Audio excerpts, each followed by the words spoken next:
तो आज की इस वीडियो में हम डिस्कस करेंगे geographical school and clinical school of criminology. तो पहले डिस्कस करते हैं ज्योग्राफिकल स्कूल को। इस स्कूल के स्कॉलर्स का फोकस ज्योग्राफिकल एनवायरनमेंट की तरफ था, मतलब क्राइम और ज्योग्राफिकल एनवायरनमेंट के बीच के रिलेशन को एक्सप्लोर करता है ये स्कूल। इस स्कूल के अकॉर्डिंग ज्योग्राफिकल एनवायरनमेंट रेस्पॉन्सिबल होता है क्रिमिनल बिहेवियर के लिए, कि वहां का टेम्परेचर, क्लाइमेट, एल्टीट्यूड एटसेट्रा किस तरह का है।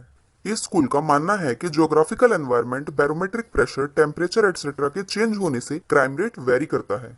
इसके अलावा जहाँ पे लैंड फर्टाइल होती है, नेचुरल रिसोर्सेज अवेलेबल होते हैं सर्वाइव के लिए, वहां पे क्राइम रेट कम होता है। और जहाँ पे लैंड फर्टाइल नहीं होती, नेचुरल रिसोर्सेज अवेलेबल नहीं होते सर्वाइव के लिए, वहां पे क्राइम रेट ज्यादा होता है। क्योंकि जहाँ पे रोटी, कपड़ा और मकान जैसी बेसिक नीड्स भी लोगों की पूरी नहीं हो पाती, तो वहां पे क्राइम की पॉसिबिलिटीज काफी ज्यादा बढ़ जाती हैं।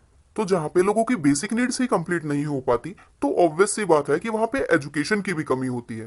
तो वहां पे एथिक्स और मॉरल वैल्यूज जैसी बातें मीनिंगलेस हो जाती हैं।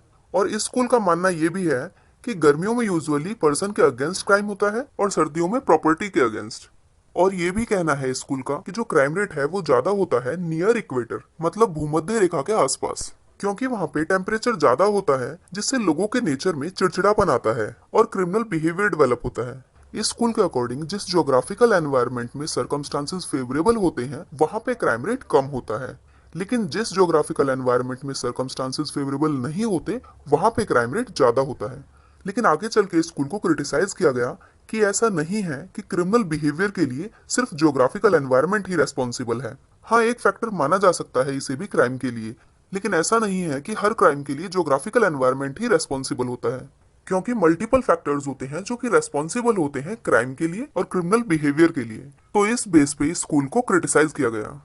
अब डिस्कस करते हैं क्लिनिकल स्कूल को।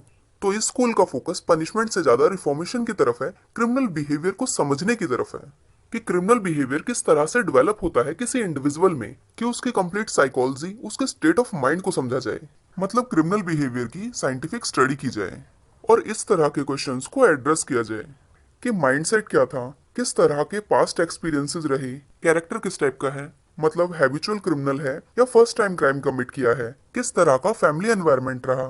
इसके अलावा करंट सर्कमस्टांसेस क्या हैं, मतलब वे कौन से फैक्टर्स हैं जिनकी वजह से क्रिमिनल बिहेवियर डेवलप होता है।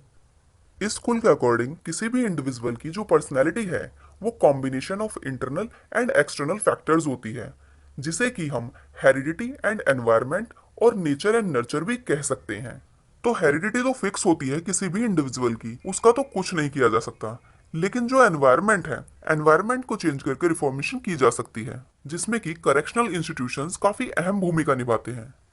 तो इस स्कूल का मानना ये है कि जो पनिशमेंट है वो पर्सनैलिटी के हिसाब से दी जानी चाहिए, कि अगर जो क्रिमिनल है वो रेस्पॉन्ड नहीं करता फेवरेबली करेक्शनल मेथड्स के लिए, तो फिर उसे प्रॉपर पनिशमेंट मिलनी ही चाहिए। लेकिन अगर उसने सोशल कंडीशंस की वजह से वो क्राइम कमिट किया है, मतलब वो हैबिचुअल क्रिमिनल नहीं है और करेक्शनल मेथड्स को भी वो फेवरेबली रेस्पॉन्ड कर रहा है, तो ऐसे में ज्यादा फोकस रिफॉर्मेशन की तरफ होना चाहिए, करेक्शनल मेथड्स को यूज किया जाना चाहिए, जैसे probation, parole, open air camps etcetera.